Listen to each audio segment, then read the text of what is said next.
Buenos días, jóvenes, a estudiar para el quiz de filosofía. Tema de filosofía, lógica.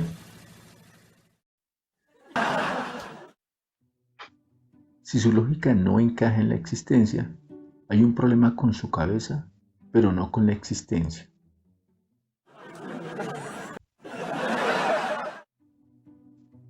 Lógica son las leyes del pensamiento.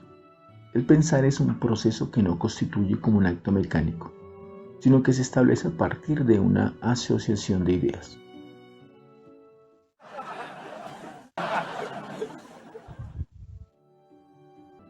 Pensamiento es el proceso mediante el cual el hombre capta la realidad partiendo de sus sentidos hasta obtener una percepción clara de los fenómenos al conformar una imagen de estos. Concepto es la primera operación del entendimiento por medio del cual captamos la realidad. Extensión y comprensión de los conceptos. Por extensión de un concepto determina el número de objetos o individuos el cual designa, y por comprensión califica el concepto de acuerdo con el número de características que éste posea, o cantidad de conceptos que lo definan. Vamos a colocar aquí dos conjuntos, el conjunto U y el conjunto P. El conjunto U es el conjunto universal de los animales en general. Tenemos aquí anfibios, aves, reptiles, mamíferos e insectos. Y el conjunto P es de un solo animal en particular. Dentro de la comprensión y extensión de los conceptos hay una regla que dice: a mayor extensión, menor comprensión y viceversa. Por ejemplo, el concepto animal posee una gran extensión. Por esto incorpora todo tipo de animales, ya sean aves, peces, anfibios, reptiles, aves, mamíferos, insectos. Y cuando ocurre con el concepto perro, estamos designando a una gran comprensión, ya que califica y particulariza totalmente, en cambio su extensión en muy poco, y pues cobija solamente a un solo objeto. Al comparar la extensión del concepto animal con el concepto de perro, vemos claramente que con relación a la extensión, el concepto perro es menor, pero con relación a la comprensión, vemos que el concepto de perro es mayor, puesto que denota claramente las características que tiene el concepto. Es por extensión, y el concepto perro especifica o delimita al referirse a un concepto en particular, que en este caso se determina por comprensión.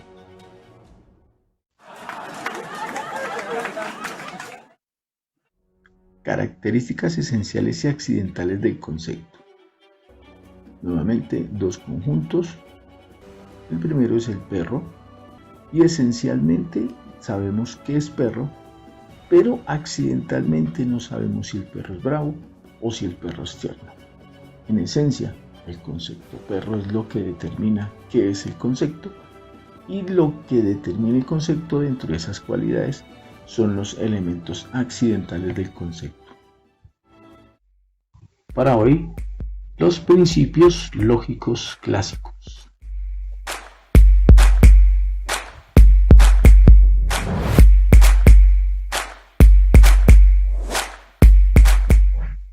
El primero es el principio de identidad.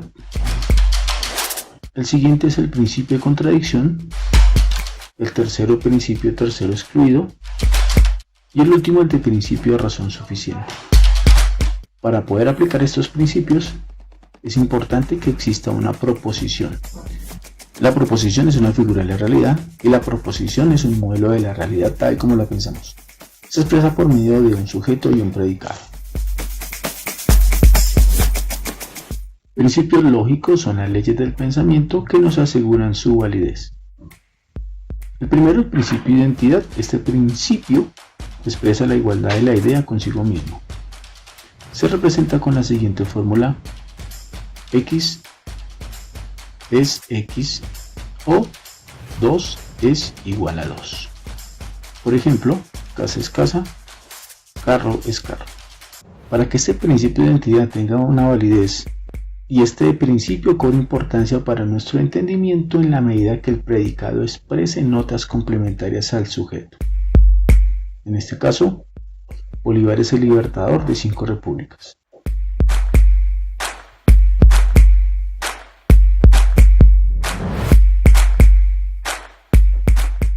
¿Este personaje sí aplica el principio de identidad? Principio de contradicción. Este principio afirma la imposibilidad de concebir dos juicios contrarios y verdaderos con relación al mismo objeto. Por ejemplo, S es P y S no es P. Entonces, los metales son duros, ahí está, S es P, y S no es P, o los metales no son duros. Una es afirmativa, la otra es negativa. Principio tercero excluido. Dados dos juicios contradictorios entre sí, A es A, por lo tanto, en este caso la proposición es verdadera. A no es B, y por lo tanto, la proposición es falsa. ¿Es posible un tercer juicio? Por lo tanto, se excluye la posibilidad de un tercer juicio. Por ejemplo, el oro es un metal, el oro no es un metal, por lo tanto, no es posible un tercer juicio. Razón suficiente es la forma de justificar los conocimientos de una forma razonada, ordenada, lógica y demostrada. Por ejemplo, el todo es mayor que las partes.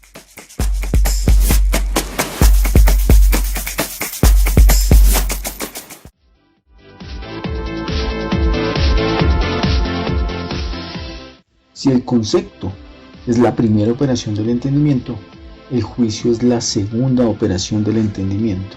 A partir de la comparación que se establece por medio del juicio, el entendimiento afirma o niega los elementos que determinan la relación y tiene la siguiente estructura. Tiene elementos fundamentales como el sujeto, la cópula y el predicado. Entonces, S, sujeto, es cópula, que es un conector, y la P, que es el predicado. Por ejemplo, Juan es cantante. Juan es el sujeto, es cópula o conector, y el predicado cantante. Por complicado que pueda parecer un juicio, nunca podrá exceder de los términos antes enunciados, S y P, o sea, sujeto y predicado. Solo por medio del juicio se afirma o se niega algo con respecto al sujeto. De ahí que para muchos lógicos el juicio sea la operación del entendimiento, por medio de la cual el hombre amplía su conocimiento. Pero como se ha visto, en realidad el juicio está conformado por la relación de dos conceptos, quienes son la primera operación del entendimiento. Clasificación de los juicios. A partir de Aristóteles, los juicios se han clasificado en 4 grandes grupos, según su cantidad, relación, cualidad y su modalidad.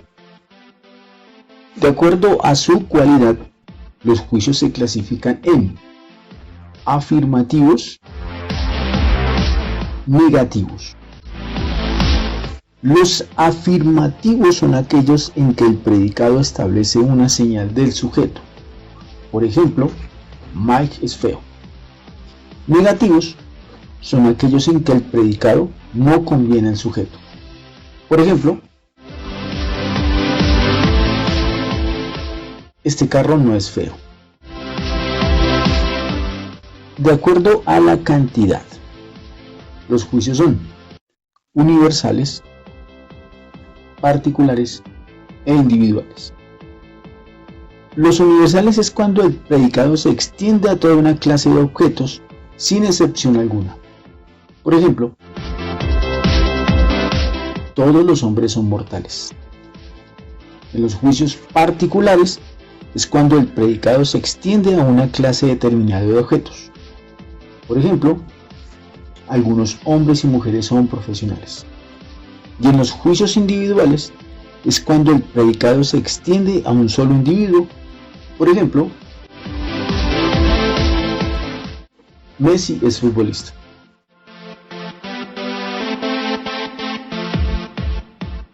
La siguiente clasificación van de acuerdo a su relación.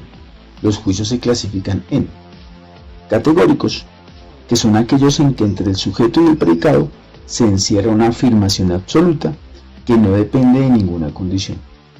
Por ejemplo, el calor dilata los cuerpos. La siguiente son disyuntivos y son aquellos juicios en que el sujeto puede ser determinado por varios predicados, pero al final el sujeto resulta determinado por alguno de ellos. Por ejemplo,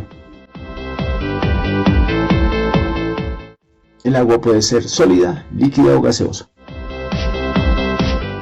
Y los juicios de acuerdo a su relación también pueden ser hipotéticos, y son aquellos juicios en que la relación entre el sujeto y el predicado está subordinada entre una relación que es una condición. Por ejemplo, si no consigo ayuda, me volveré loco. La siguiente clasificación es de acuerdo con su modalidad y pueden ser problemáticos, y son aquellos en que la relación entre el sujeto y el predicado se expresa como posible. En dichos juicios aparecen por lo general los términos puede ser. Por ejemplo, si estudio, puedo ir de vacaciones tranquilamente. También son asertóricos y son juicios en donde la relación sujeto-predicado implica una realidad. Por ejemplo, el hombre es un ser racional. Y también pueden ser apodícticos y son juicios en donde la relación sujeto-predicado expresa una necesidad. Por ejemplo, el triángulo tiene 3 lados. Entonces,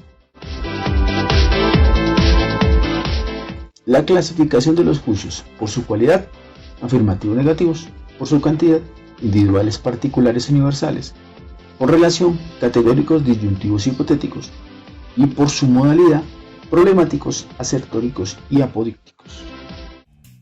Para hoy, la proposición es la expresión verbal del juicio y se divide en simple o atómica, donde son aquellas que en su estructura no encierran más de un sujeto y un predicado. Por ejemplo, Juan es un buen estudiante. La siguiente es una proposición compuesta o molecular y está conformado por varios sujetos y varios predicados. Por ejemplo, Carlos y Juan son buenos amigos y están jugando todo el tiempo. O que otra definición de proposición es cuando manifestamos los diferentes modos de nuestro sentir. En ellas se encierran todos nuestros estados de ánimo. Clasificación de las proposiciones. Pueden ser enunciativas. En ellas expresamos un sentido que encierra tan solo una simple manifestación, ya sea afirmativa o negativa. Por ejemplo, Laura estudia. La siguiente es interrogativa.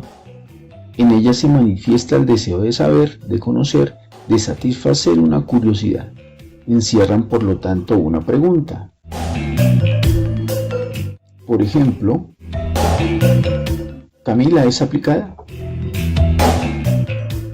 La otra proposición es optativa. Estas proposiciones expresan un deseo y pueden expresarse de diferentes modos. De ahí su carácter optativo, ya sea en forma imperativa, enunciativa o interrogativa. Por ejemplo, viva nuestra ciudad. La otra clasificación es la imperativa. Son las proposiciones en las cuales expresamos un orden o mandato. Por ejemplo, Estudia y aprende. Cuadro de oposiciones lógicas entre proposiciones.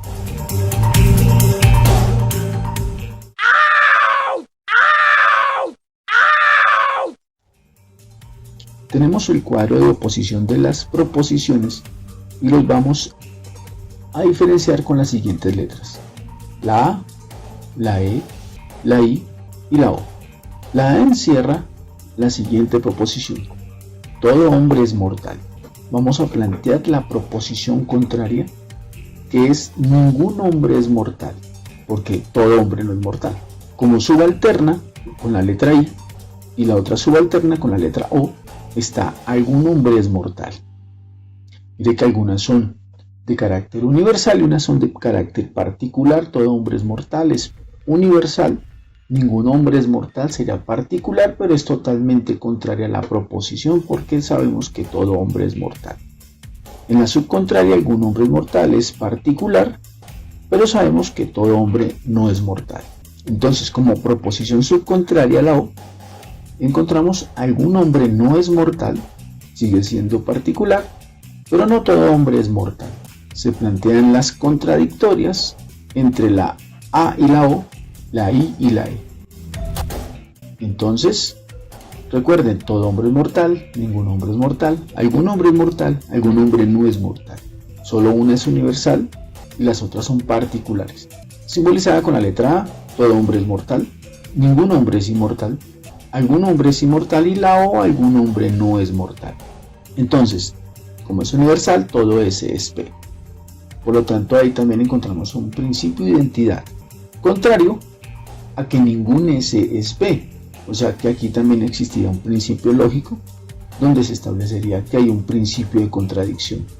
Siguiente, con la letra I, algún S es P, totalmente subcontraria, entonces algún S no es P.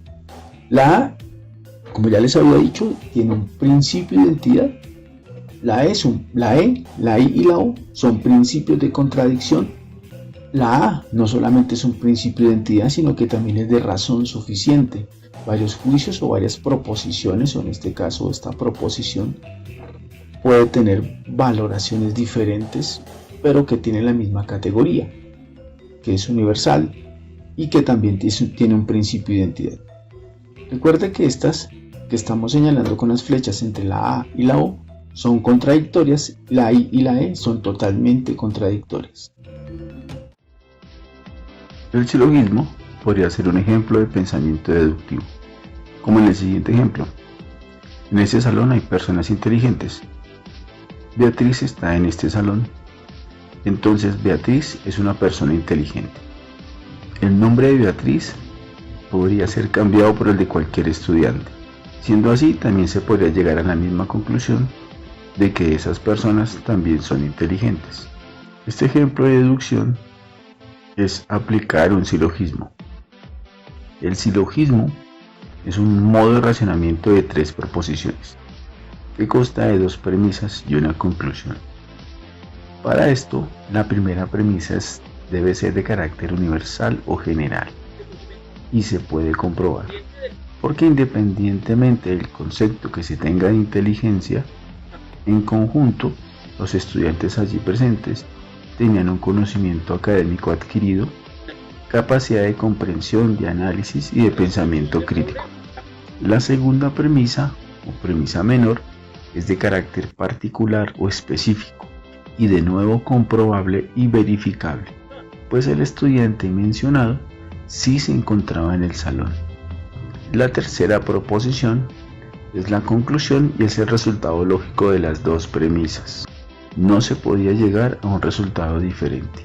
Si en el salón habían personas inteligentes y Beatriz estaba en el salón, pues es porque ella es una persona inteligente. Cabe destacar que independientemente del silogismo, ella sí es inteligente, porque es muy fácil de aplicar. Atención al siguiente silogismo, que consta de dos premisas y una conclusión. Una premisa mayor, una menor y una conclusión, que la conclusión es el resultado de las dos primeras premisas. Los peces son animales acuáticos. La ballena es un animal acuático, por lo tanto la ballena es un pez. Si bien la ballena es un mamífero, las dos primeras proposiciones, si bien la ballena es un mamífero, las dos primeras proposiciones funcionaron a manera de argumentos que se dirigían a una única posibilidad, la de que la ballena es un pez. Y aunque este segundo ejemplo llega a una conclusión, todo el proceso de argumentación puede llegar a hacer pensar o creer, podemos llegar a pensar que la ballena no es un mamífero, sino que es un pez. Entonces, repasemos. El silogismo es un razonamiento en el que por medio de dos premisas se llega a una conclusión. Primera premisa, real y universal. Segunda premisa, verdadera y particular. Una conclusión que es el resultado de las dos premisas.